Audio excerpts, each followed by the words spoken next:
예장통합총회 여전도회 간 관리 운영 논란이 사회법적 공방을 통해 어느 정도 정리 수순을 밟고 있는 가운데 통합총회 여전도회 간 대책 전권위원회가 이번 교단총회에 회관 정상화 방안을 청원하면서 논란이 다시 일고 있습니다. 문재인 대통령이 유엔 총회에서 한반도 종전선언을 제안한 것과 관련해 한국기독교장로회가 환영의 입장을 밝혔습니다. 한국교회는 1990년대 중반부터 정체기에 들어가 최근엔 마이너스 성장을 기록하고 있습니다. 도림교회 정명철 목사는 파워 인터뷰에 출연해 개신교가 이렇게 정체되고 있는 이유는 한국교회가 본질에서 벗어나 대형화를 꾀하는 과정에서 일탈 행동을 보였고 세상과 소통하지 못했기 때문이라고 지적했습니다. 자녀를 둔 부모라면 누구나 자녀 교육 문제를 고민합니다. 청소년 사역을 하며 자녀 3명을 양육한 목회자가 자신의 경험을 소개한 책이 나왔습니다. 자녀의 인생을 위해 엄마가 할 수 있는 최고의 도움은 기도라는 점을 강조한 책도 눈길을 끕니다. 새로 나온 책을 소개합니다.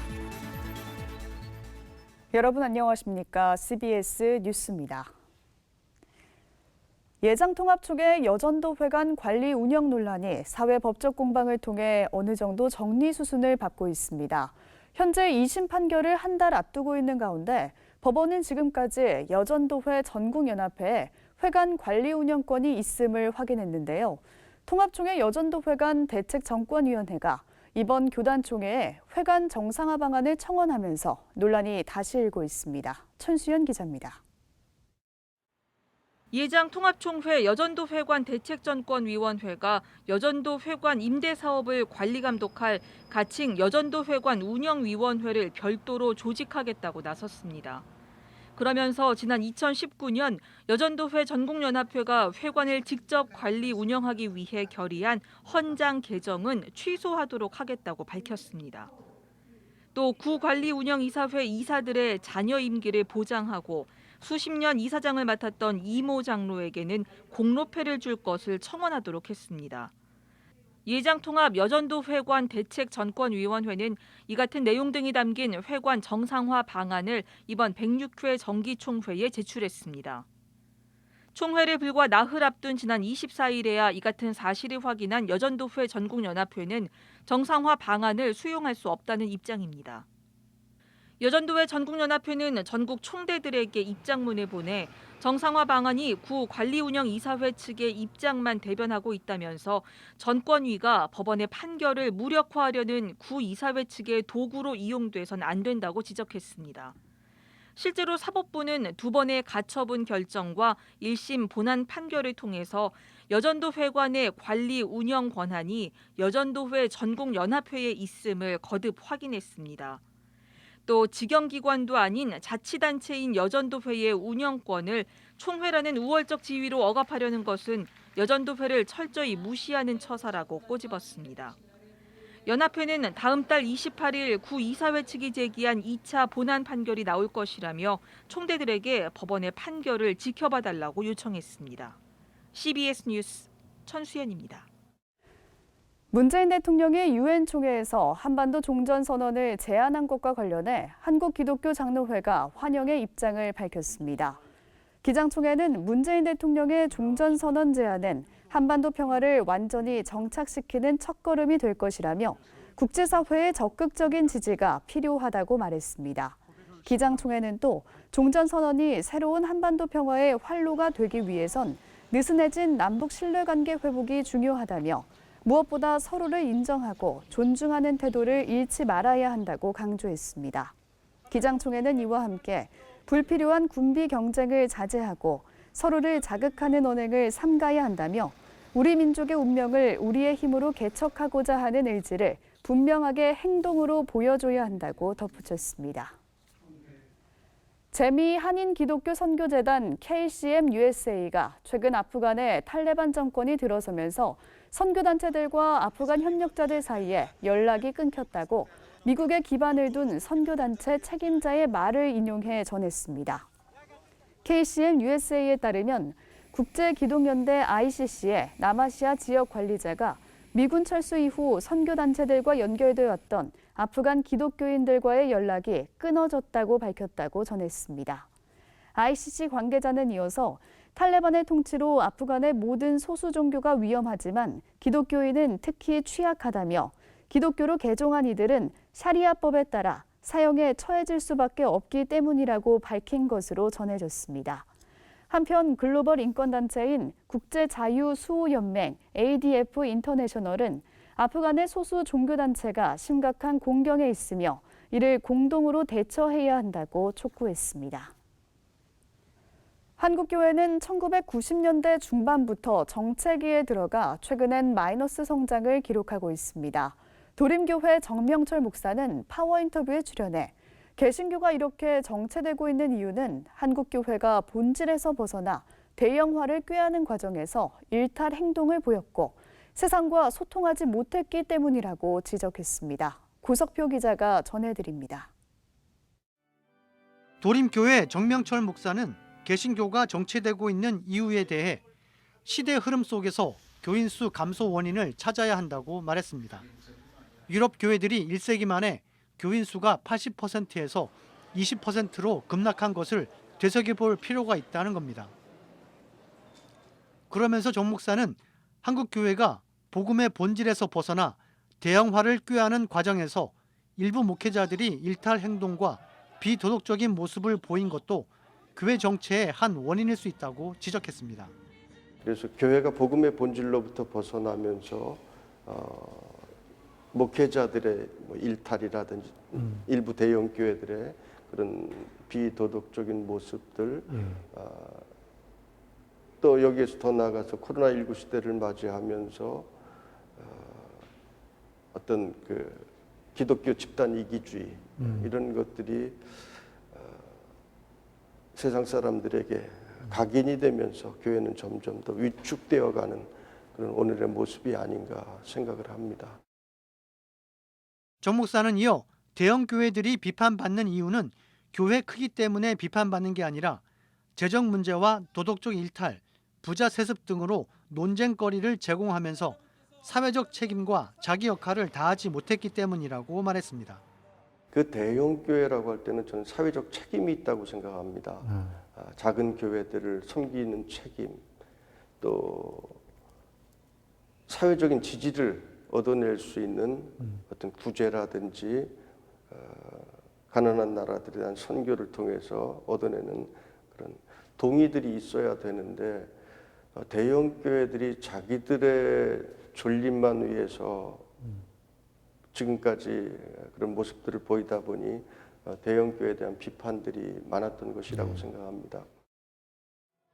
정 목사는 이어 건강한 교회는 예배와 선교, 교육, 교제, 섬김 등 5가지 표지가 있어야 한다면서 이웃을 섬기고 복음의 본질에 충실하면 교회는 성장할 수 있다고 강조했습니다. 또 한국교회는 선교 초기 식민지 해방에 앞장서는 등 사회적 지지를 이끌어내면서 성장했다면서 교회는 사회를 위해 필요한 존재라는 것을 인식시켜야 한다고 강조했습니다. 즉 이슈를 중심으로 한국교회가 성장할 수 있었다라고 보는데 지금의 시기는 저는 코로나 팬데믹 속에서 한국교회가 집단 이기적인 모습을 빨리 버리고 어떻게 교회가 사회를 위하여 정말 필요한 존재라고 하는 것을 인식시키는 것, 이것이 함께 교회가 연대하며 추구해야 될 방향이라고 생각을 합니다. CBS 뉴스 고석표입니다. 장신대 변창욱 교수가 한국교회 선교운동사를 정립한 공로로 제4회 알렌 기념상을 수상했습니다. 서울 남대문교회는 어제 주일 예배 후 알렌 선교사 입국 137주년을 맞아 장신대 변창욱 교수에게 알렌 기념상을 수여했습니다. 변창욱 교수는 한국 선교 관련 자료를 수집해 장신대에 기증한 일과 재중원의 선교 역사적 연구를 인정해줘 감사하다고 수상 소감을 전했습니다. 남대문교회는 1885년 국내 첫 선교병원인 재중원 신앙공동체에서 태동했으며 재중원을 설립한 알렌 선교사를 비롯해 국내 선교 초기 역사를 함께한 언더우드, 아펜젤러 목사도 재중원에 재직했습니다.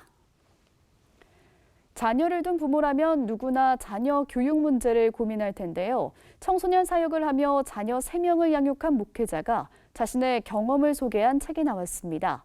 자녀의 인생을 위해 엄마가 할 수 있는 최고의 도움은 기도라는 점을 강조한 책도 눈길을 끕니다. 새로 나온 책을 최경배 기자가 소개합니다. 청소년 불시운동 대표로 오랫동안 청소년 사역을 펼쳐온 마상욱 목사가 자신의 세 자녀를 공교육과 홈스쿨링으로 양육한 과정을 책으로 펴냈습니다. 저자는 모든 부모가 자녀 양육에 초보라는 점을 강조합니다. 청소년 지도자인 저자는 자신 또한 자녀 양육에서 낭패를 경험했다며 책 제목처럼 어쩌다 부모가 되었다고 자책하지 말자고 독자들을 위로합니다.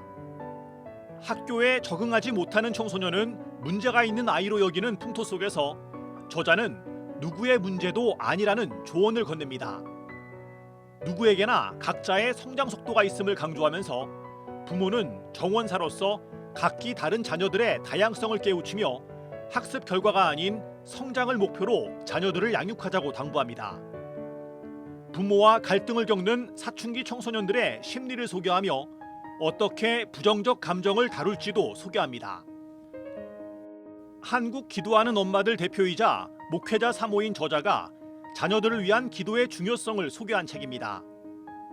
저자는 자녀를 위해 기도하고 싶지만 어떻게 기도해야 할지 몰라 막막해하는 부모에게 도움을 주기 위해 기도를 왜 하는지, 누구에게 하는지 등 기도에 관한 일반적인 생각과 태도부터 소개합니다. 그리고 4단계 기도 방식인 찬양, 고백, 감사, 중보에 관해 자세히 설명하고 독자들이 직접 실천할 수 있도록 훈련 과정도 담았습니다. 밤의 어두움은 인생에서 겪는 고통의 시기를 의미하기도 합니다. 임신한 아이를 유산해 한밤중 응급실에서 기도했던 저자는 밤기도가 자신을 살아남게 해줬다고 말합니다. 성공의 사제인 저자는 아버지의 갑작스런 죽음과 2차례의 유산을 경험하며 눈앞이 캄캄해지는 고통을 경험했지만 성공의 교회에서 전해지는 밤을 위한 전통 기도문을 통해 하나님의 사랑을 경험했다고 고백합니다. 삶의 고난 앞에서 기억해야 할 기도를 가르쳐줍니다. 천성을 향해 가는 순례자의 모습을 그린 기독교 최고의 고전 철로역정을 만화로 만든 저자가 자신이 경험한 철로역정의 삶을 책으로 풀어냈습니다.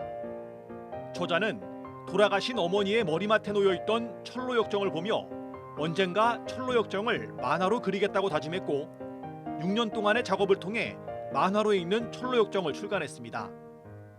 힘든 환경 속에서 철로역정을 만화화하는 과정에서 저자는 철로역정의 삶을 살았고 하나님의 은혜를 체험했다고 고백합니다. CBS 뉴스 최경배입니다.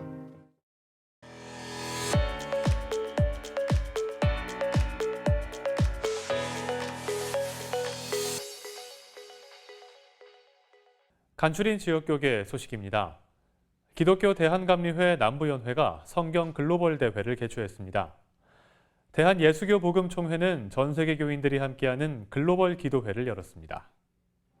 기독교 대한감리회 남부연회가 주최하는 성경 골든벨 대회가 갈마 감리교회에서 열렸습니다. 오늘 성경 골든벨 대회를 통해서 정말 말씀을 다시 한번 기억하는 어린이들이 되고 그 4살서부터 14살까지 사이에 읽었던 성경이 평생을 우리를 가리킨다고 그랬습니다. 그런 큰 역사가 일어나는 귀한 시간이 되기를 소망합니다. 각 부별로 최종 선발된 참가자들에겐 전국대회 출전 자격이 주어집니다. 전 세계 복음교회와 교인들이 함께하는 포스퀘어 글로벌 기도회 향연이 열렸습니다. 지난 24일부터 24시간 동안 릴레이로 진행된 기도회엔 세계 150여 개국 포스퀘어 교회들이 함께했으며 우리나라는 대전 옛들 순복음교회에서 온라인으로 진행했습니다.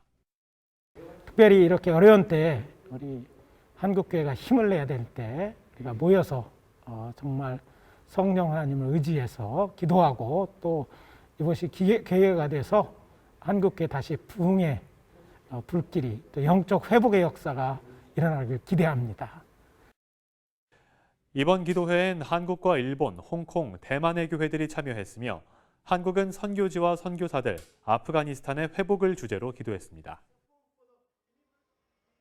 순국 순교자 최인규 권사의 순교 기념교회인 동해 천곡감리교회가 창립 100주년을 맞아 기념 예배를 드렸습니다. 이 100주년을 맞으면서 어떤 행사를 가질까? 그래서 어린아이부터 어른이기까지 이 성경 전권을 써서 오늘 하나님 앞에 그것을 또 봉헌하는 그런 봉헌 의식을 갖습니다. 특별히 저희 교회는 순국 순교자 최인규 권사님께서 순교하신 순교 기념교회이기도 합니다. 그렇기 때문에 100년의 역사를 맞는 것이 더 의미가 있고 또 복된 역사라고 생각해서 감사를 드립니다. 대구 성명교회는 배준현 목사의 위임 감사 예배를 가졌습니다. 이곳에서 하나님께서 분명한 뜻이 있는 줄 알고 우리 성명교회가 복음의 전초기주로 또 이곳에서 잘 훈련하고 잘 봉사하고 섬기는 교회로 성장시키도록 노력하겠습니다. 감사합니다. 배준현 목사는 경희대와 총신 신대원을 졸업하고 미국 리버티 침례신학교와 웨스트민스터 신학교에서 석박사 학위를 받았으며 서울사랑교회와 대구 동신교회 등에서 부교역자로 사역했습니다. 미랄복지재단이 시청각 장애인에게 점자정보 단말기를 무상으로 지원하는 사업을 진행하고 다음 달 5일까지 지원 대상자를 모집한다고 밝혔습니다. 점자정보 단말기는 점자와 문자를 상호 호환해주는 기기로 지원 신청은 미랄복지재단 홈페이지를 통해 할 수 있습니다. 성산 장기려 박사의 정신을 실천해온 블루크로스 의료봉사단이 오는 30일 서울 강남구 미랄학교에서 장애 인식 개선을 위한 토크 콘서트 마지막 공연을 갖습니다. 이번 공연에선 장애인과 비장애인이 함께 피날레 연주회를 진행하며 공연을 통해 세상으로 나아가는 장애인 연주자들의 이야기를 전달할 예정입니다. 기독사학 나사렛대학교가 굿네이버스와 함께 청각장애 유아 초등학생을 위한 아동 성폭력 예방 수어 영상 교재를 제작하고 다음 달부터 특수학교에 무료 배포합니다. 월드비전이 전쟁과 재난, 가난 속에서 월경으로 어려움을 겪는 여아들을 돕는 프로젝트 60, 소녀의 60일 캠페인을 진행합니다. 캠페인은 월드비전 홈페이지에서 참여할 수 있습니다.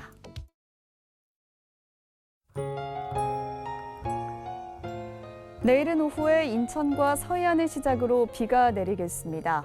비는 밤사이 중부지방 전체로 확대될 것으로 보입니다. 내일 아침 최저 기온은 14도에서 21도, 낮 최고 기온은 22도에서 27도로 예상됩니다. 이상으로 뉴스를 마칩니다. 함께해 주신 여러분 고맙습니다.